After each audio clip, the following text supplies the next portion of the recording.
तो भगवान शंकर को श्रावण प्रिय है, एक कारण कहा कि मंथन में जो विष निकला उस विष का पान किया और भगवान देवताओं ने मिलकर भगवान शंकर का जलाभिषेक किया। दूसरा कारण कहा, माता सती ने शंकर को पाने के लिए श्रावण के महीने में ही सबसे ज्यादा साधना करी है। और क्या करा था माता सती ने? एक बालू का, मिट्टी का शिवलिंग बनाती थी, प्रतिदिन शिवलिंग का निर्माण करती थी और शिवलिंग का निर्माण कर कर उसकी पूजन कर कर अर्चना कर कर उसका विसर्जन करती थी सती माता। और माता सती का नियम था भगवान शंकर को पाने के लिए शिवलिंग का तो हमारे यहाँ शिव महापुराण में लिखा है कि पार्थिव शिवलिंग का निर्माण होना चाहिए। और पार्थिव शिवलिंग का निर्माण करना है तो उसके लिए भी वर्णन करा गया। ब्राह्मण श्वेत मट्टी के शिवलिंग का निर्माण करे, वैश्य पीली मट्टी के शिवलिंग का निर्माण करे, क्षत्रिय लाल मट्टी के शिवलिंग का निर्माण करे और शूद्र काली मट्टी के शिवलिंग का निर्माण करे। कितना बड़ा शिवलिंग बनाना चाहिए? अगर हम पार्थिव शिवलिंग का निर्माण कर रहे हैं या हमारे घर में हम कोई मूर्ति रख रहे हैं या हमारे घर में हम कोई मूर्ति को विराजमान कर रहे हैं तो उस मूर्ति का भाव कितना बड़ा होना चाहिए? तो कहा, जमीन पर अपने हस्त कमल को रखकर अंगूठे को ऊंचा कर कर देख लो, बस इतनी बड़ी मूर्ति घर के अंदर होना चाहिए। चाहे वो लड्डू गोपाल की हो, चाहे वो दुर्गा भवानी की हो, चाहे वो राम जी की हो, शंकर जी की हो, कृष्ण की हो, जिसकी रखना हो, बस इतनी बड़ी मूर्ति घर के अंदर होना चाहिए। क्यों? इससे बड़ी अगर मूर्ति होती है तो जैसे मंदिर में सेवा होती है उतनी सेवा की उसको जरूरत पड़ती है। और अगर इससे छोटी मूर्ति होती है, जितनी छोटी होगी उतनी सेवा कम करना पड़ती है। तो मूर्ति जितनी छोटी होगी उतना सुख प्रदान करेगी, उतना सुख, उतना आनंद देगी।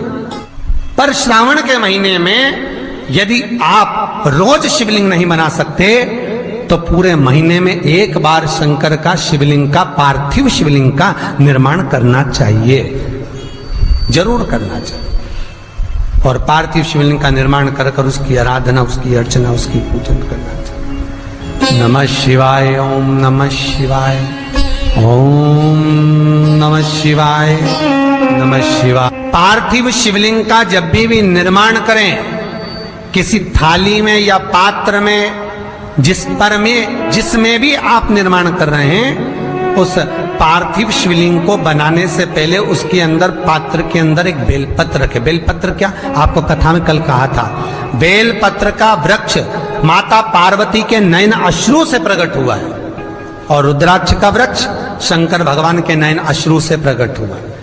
तो बेलपत्र रखकर फिर उसके ऊपर शिवलिंग का निर्माण करें, फिर उसके ऊपर शिवलिंग, उसका लाभ आनंदित होगा, उसका सुख आनंदित होगा, वो आनंद फल देने वाला होगा। कई लोग सीधे थाली में शिवलिंग बना देते हैं।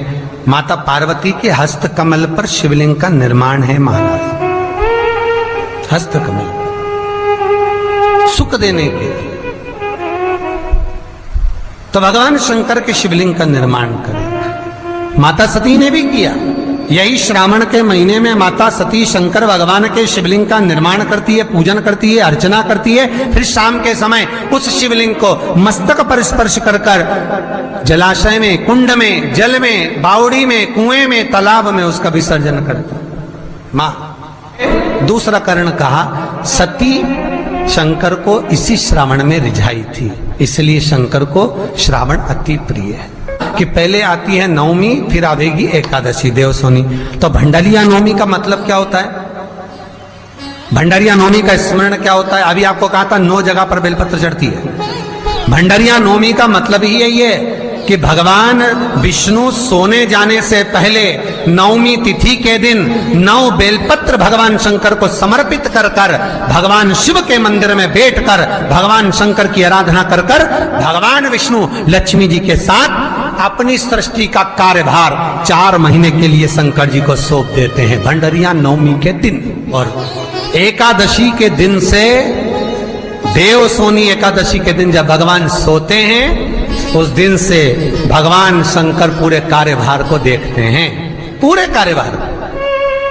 जब कार्यभार सौंपा गया, भगवान शंकर सृष्टि का संचालन करने लगे, तब ब्रह्मा और विष्णु ने आकर शंकर जी की आराधना यही श्रावण के महीने में करी थी कि आपने पूरा कार्य अच्छे से संभाला, इसलिए शंकर को श्रावण अति प्रिय है। ये तीसरा कारण है शंकर को श्रावण प्रियता का। अब शिव महापुराण की कथा करिए कि शंकर को श्रावण प्रिय चौथा कारण वर्णन करा कि ये कारण भगवान शंकर की आराधना माता पार्वती ने बाल्यपन से करी, खूब करी, खूब दिल से करी। ये कहते हैं कि अगर 1,00,000 बेलपत्र समर्पित कर रहे हो और तुम्हारे पास में अगर वो बेलपत्र नहीं है तो तुम 1,00,000 मत चढ़ाओ, आप तो 1 बेलपत्र, परंतु वो बेलपत्र भी पूर्ण तरह से साफ, सुंदर, सुरक्षित, खंडित ना हो, वो मुझे समर्पित करो। 1 चावल का दाना चढ़ाओ पर वो खंडित ना हो, 1 फल चढ़ाओ वो खंडित ना हो, 1 पुष्प चढ़ाओ वो खंडित ना हो। शिव कहते हैं मेरे हाथों से मेरा पुत्र खंडित हो गया था, उस दिन से मैंने वचन दिया है माता पार्वती को कि खंडित वस्तु स्वीकार नहीं करूंगा और न खंडित दूंगा। शायद इसीलिए ये चरित्र कथा है कि जिस नारी का गर्भ 2-3 महीना ठहरने के बाद में गर्भ गिर जाता हो, 4 महीना ठहरने के बाद गर्भ गिर जाता हो, गर्भ बच्चा पूर्ण नहीं होता हो, या बच्चा कहीं शरीर के अंदर डॉक्टर कह रहे हैं सोनोग्राफी में कि ये विकलांग है, बच्चे के पाँव में या मुख में या शरीर में पानी भरा गया है, ये सुरक्षित नहीं होगा, ये बुद्धि से कमजोर होगा, या ये बच्चा ऐसा विकलांग होगा, तो उसी समय पर जैसे ही डॉक्टर ने कहा वैसे ही एक श्रीफल, और वो श्रीफल खंडित नहीं होना चाहिए, उस श्रीफल पर जो नारी है गर्भ से है, उस नारी का सिर से लेकर एड़ी तक एक लच्छा मतलब मोली मतलब नाड़ा जो हाथ में बांधते हो कलेवा, उसको नाप कर श्रीफल पर भगवान शंकर का नाम लेकर उस स्त्री का नाम और गोत्र बोलकर बांधकर भगवान शंकर के चरणों में ले जाकर रख दीजिए, फिर वो बच्चे की जवाबदारी शिव की हो जाती है, फिर शंकर की, क्योंकि शिव ने माता पार्वती को वचन दिया था कि मैं खंडित नहीं दे सकता। सारे देवताओं के मंदिर में नारियल फूटता है, हनुमान जी के मंदिर में नारियल फूटता है, राम जी के मंदिर में नारियल फूटता है, देवी जी के मंदिर में नारियल फोड़ा जाता है, पर शंकर जी के मंदिर में नारियल नहीं फोड़ा जाता। आखा की आखा दिया जाता है कि पूर्ण दीजिए, बेलपत्र पूर्ण दीजिए, फल पूर्ण दीजिए, 1 चावल का दाना भी दे रहे हो तो पूर्ण दीजिए। उसमें एक और अच्छी बात है, बहुत ध्यान लगाकर सुनिएगा जरा, जितने आस्था चैनल पर सुन रहे हो, यूट्यूब पर सुन रहे हो, फेसबुक पर सुन रहे हो, या इस पंडाल में श्रवण कर रहे हो, बहुत सावधानी से ध्यान दीजिएगा। कभी श्रावण महीने में अगर आप शंकर जी के मंदिर में जाएं और शिव मंदिर किसी वृक्ष के नीचे हो, बट वृक्ष के नीचे हो, चाहे पीपल के वृक्ष के नीचे हो, चाहे वो आंवले के वृक्ष के नीचे हो, चाहे वो बेलपत्री के वृक्ष के नीचे हो, चाहे वो शमी के वृक्ष के नीचे हो, चाहे जिस वृक्ष, कोई भी वृक्ष के नीचे अगर कोई शिवालय है, शंकर जी का कोई मंदिर या शंकर जी का कोई शिवलिंग रखा होगा, तो एक दुर्वा किसी भी श्रावण महीने में तुम जब भी किसी शिवालय में जाएं, जिस वृक्ष के नीचे शिवलिंग, उस शिवलिंग पर ये शिवलिंग रखा हुआ है, ये जलाधारी है, जलाधारी पर जहां शिवलिंग रखा हुआ है वहां कटी भाग माता पार्वती जी का हस्तकमल, उसके ऊपर रखा हुआ है शिवलिंग, सामने अशोक सुंदरी और भगवान शंकर के दोनों पुत्र गणेश कार्तिकेय, ऊपर से जल गिरता है जया, विषहारा, शामलीवारी, दौतली, देव, ये भगवान शंकर की 5 बेटियां। तो जो कटी भाग, इस कटी भाग पर अगर मात्र एक दुर्वा समर्पित कर जिसकी किडनी या लीवर डैमेज हो रहा हो, काम नहीं कर रहा हो, या किडनी लीवर में कोई तकलीफ हो रही हो, या डायलिसिस चल रहा हो तो मात्र एक दुर्वा उस कटी भाग पर श्रावण महीने में समर्पित कर कर उस दुर्वा के 7 टुकड़े कर कर 7 दिन प्रतिदिन सुबह के समय पर उसको चबाकर खा लेने पर या निगल जाने पर धीरे धीरे धीरे धीरे डायलिसिस बंद होने लगता है और किडनी लीवर अपना काम करना प्रारंभ कर देते हैं। एक दुर्वा, कितनी दुर्वा? एक दुर्वा, मात्र एक दुर्वा। शंकर भगवान पर चढ़े हुए जल जब नीचे की ओर आता है, जिस जगह पर जल गिरता है उस जगह पर मात्र एक दुर्वा अपनी कामना कर कर इस शरीर के सुख के लिए शंकर भगवान के जल गिरने वाले स्थान के पास में अवधूतेश्वर महादेव के नाम से रख दी जाती है तो जिंदगी में कभी बड़ी बीमारी नहीं आती। उसी तरह इससे रोग को समाप्त करने के लिए दुर्वा का प्रयोग किया गया। आप लोगों ने पूर्व में जो शिव महापुराण की कथा कुबेरेश लोहा की धरा से करी थी वो आप लोगों को ध्यान में होगा। दुर्वा कैसे उत्पन्न हुई थी, दुर्वा का महत्व क्या है, कितनी दुर्वा चढ़ाना चाहिए, कैसी दुर्वा चढ़ाना चाहिए, दुर्वा की उत्पत्ति कहाँ से हुई है, दुर्वा तोड़ने के बाद पानी में डालने के बाद फिर हरी हो जाती है, इसका क्या कारण है, दुर्वा गणेश जी को क्यों चढ़ाई जाती है, शंकर जी को दुर्वा किस स्थान पर चढ़ाई जाती है, ये सारी कथा आपको पूर्व में इसी कुबेरेश्वर बाबा के पावन धरा से सुना चुके हैं जो टीवी पर डली हुई है। कभी आपने नहीं सुनी हो तो यूट्यूब पर से दुर्वा शिव महापुराण की कथा आप निकाल कर उसको श्रवण कर सकते। उसमें वर्णन किया है कि इस दुर्वा का महत्व क्या है, दुर्वा का क्या। मात्र एक दुर्वा शिवलिंग पर चढ़े हुए जल जहां से नीचे की ओर गिरता है उस जगह पर मात्र अपने शरीर की कामना करते हुए भगवान से रोग मुक्ति के लिए एक दुर्वा अगर समर्पित कर दी जाए तो कोई बड़ी बीमारी जिंदगी में आ ही नहीं सकती, ग्रहण ही नहीं, मतलब ग्रसित नहीं। श्रावण के महीने की श्रावण शिव महापुराण की कथा सुन रहे थे। एक बात दिल से बताना, जितनी सौभाग्यवती माताएं होती हैं ये संक्रांति पर भी 13 चीजें दान करती हैं, 14 चीजें दान करती हैं। बीच में कोई 16 सोमवार का उद्यापन करेंगी तो भी सुहाग की सामग्री देंगी, उद्यापन करेंगी तो भी सुहाग की सामग्री देंगी, कोई कार्य करेंगी तो भी सौभाग्य की सामग्री देंगी। सौभाग्य की सामग्री का दान क्यों किया जाए, सौभाग्य सूचक वस्तुओं का दान क्यों किया जाए, सौभाग्य की वस्तुएं क्यों प्रदान करी जाती है, क्यों दी जाती है, उसका कारण क्या है।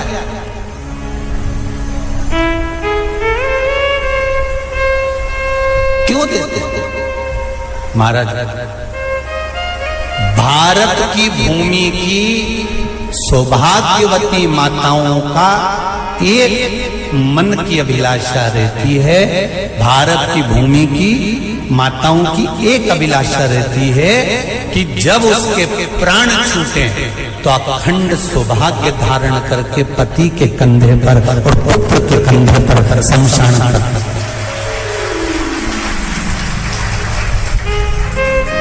ये भारत की भूमि की माताओं की सोच, उनके मन का संकल्प, उनके मन का भाव।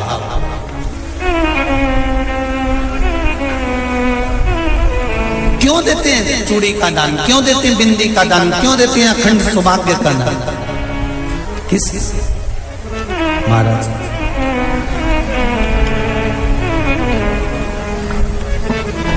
मेरे हाथों में भर भर के चूड़ी रहे,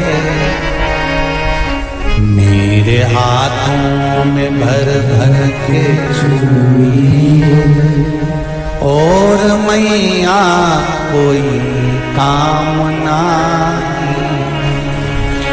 मेरे मस्तक पे चमकती चूनर रहे, मेरे मस्तक पे चमकती चूनर रहे और मैया कोई कामना, मेरी मांगों में भर भर के सिंदूर रहे, मेरी मांगों में भर भर के सिंदूर रहे और मैया कोई कामना नहीं। मेरे पाँव में बिछुड़ी का जोड़ा रहे। एक बिछुड़ी नहीं, कितनी? 2, 3, 4, 5। एक एक पाँव में जोड़े से बिछुड़ी होना चाहिए, केवल एक नहीं, सिंगल नहीं।